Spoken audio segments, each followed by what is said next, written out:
There are some patterns in the mind that everybody inherits, that even for advanced presence practitioners like yourselves can still reassert themselves.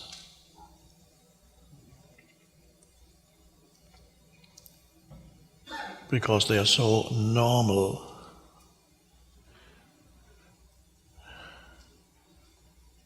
By the way, my definition of normal is insane, as you probably know.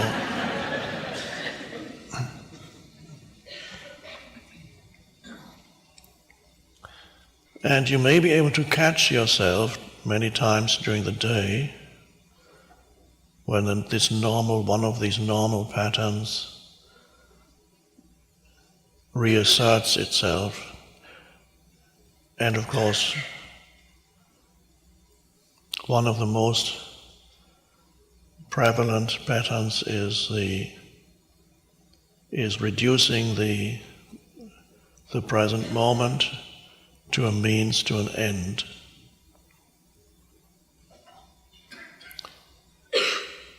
It could be a simple thing like you get up in the morning and you're getting ready to go to work. What is the quality of your doing during that time of getting ready to go out? Or here, you got up this morning, getting ready to go to breakfast and then come here. How do you experience that time? Are you able to be present in what you're doing, or is the doing no more than a means to an end? And that's a huge difference, whether you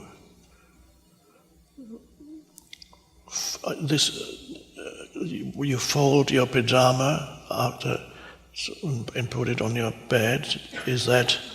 Do you give it attention? Is it a pleasant thing to do? Do you acknowledge the being of this pajama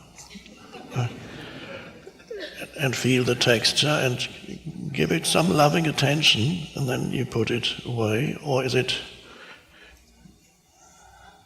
what's the next thing and the next and the next? Because if you're not, if this habit is always there, the present moment is the stepping stone, and not much more than a stepping stone to the next moment, which is always a mental projection, because it never comes. The next moment never comes.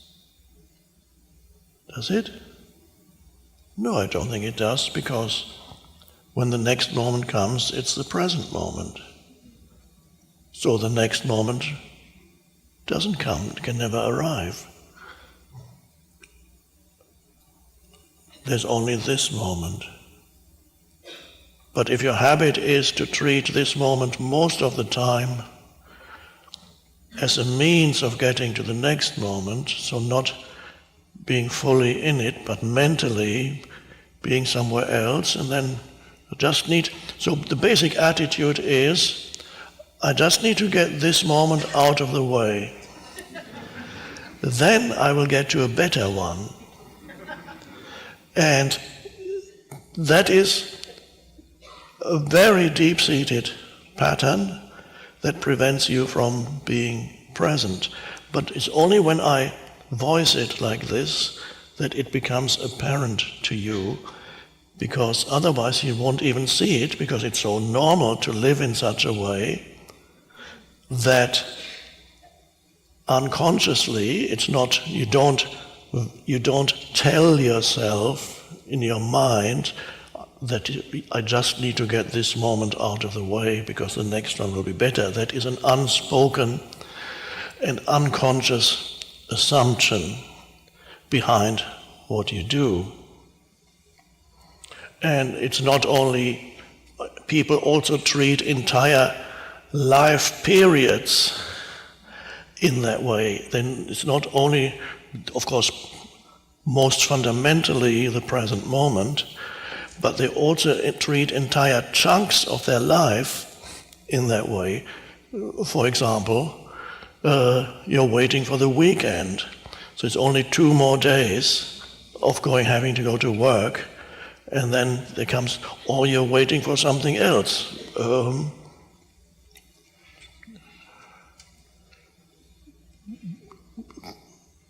Getting a better job, finding the person who is going to make me happy.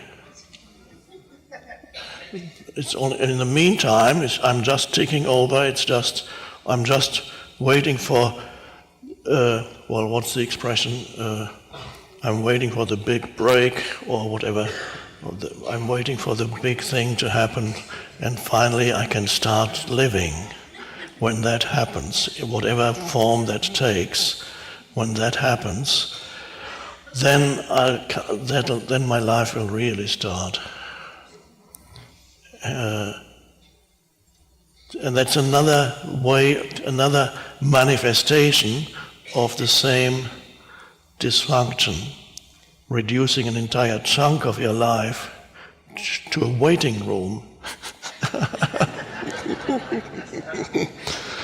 And so for many people, almost their entire life, with very brief episodes that are often connected to falling below thinking, with brief episodes of a little bit of relief, they live in a waiting room, and this somehow, I don't know if anybody remembers, it's probably not popular anymore. There used to be a genre in theater that was called the theater of the absurd. Samuel Beckett and other authors. And often they showed, there was a famous play called Waiting for Godot, and there are 2 men waiting for this guy to arrive nobody knows who Godot is, but they spent the entire play, it's a theater play, the entire play they're waiting. Godot, who knows, some critics say, well, Godot, Godot, they're waiting for God, but it's not that. But the entire period is spent waiting. And I don't think Godot ever arrives. And they're similar, and this is just to show the absurdity of ultimately everyday life. So you have to be really vigilant to see whether either as concerning the present moment, reducing the present moment to a means to an end, and if you do that habitually, chances are that you also reduce huge chunks of your life to a means to an end or a waiting room. And of course, sometimes life does get better. Of course, it doesn't, if you are now living in unpleasant surroundings, perhaps it's noisy or it's too cold or too warm or cramped or whatever it is. You might have a job that's repetitive, you're waiting to get out of that, feel lonely, one relationship has come to an end, another one hasn't started yet, I'm just waiting. And so you're hoping that things will get better, and sometimes they do get better, but the habit pattern is deeply ingrained, and even if the situation gets better, then you'll be waiting for something else. Because no situation can ever completely satisfy you. No person, no condition, no situation.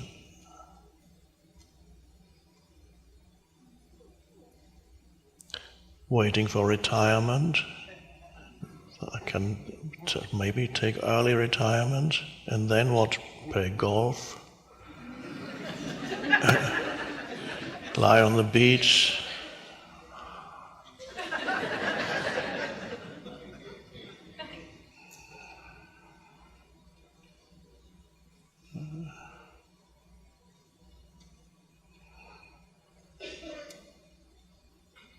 And many people are very disappointed when they retire and don't know what to do with themselves, and they lose their sense of identity, it was always a false sense of identity because it is derived from their function. But at least they had a false sense of identity, and now they don't have any, and they don't know the possibilities of human life.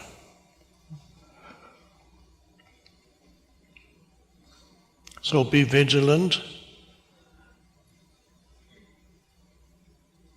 If you feel that an improvement is highly desirable in your life situation, that's okay. But it's much more likely to happen if you give more attention to the present moment rather than trying to get away from the present moment or denying it, always making it into a means to an end. If you give more your fullest attention to this moment, the so-called future is much more likely to improve. The so-called future, because there is no future. When it comes, it's the present moment. A little strange paradox, different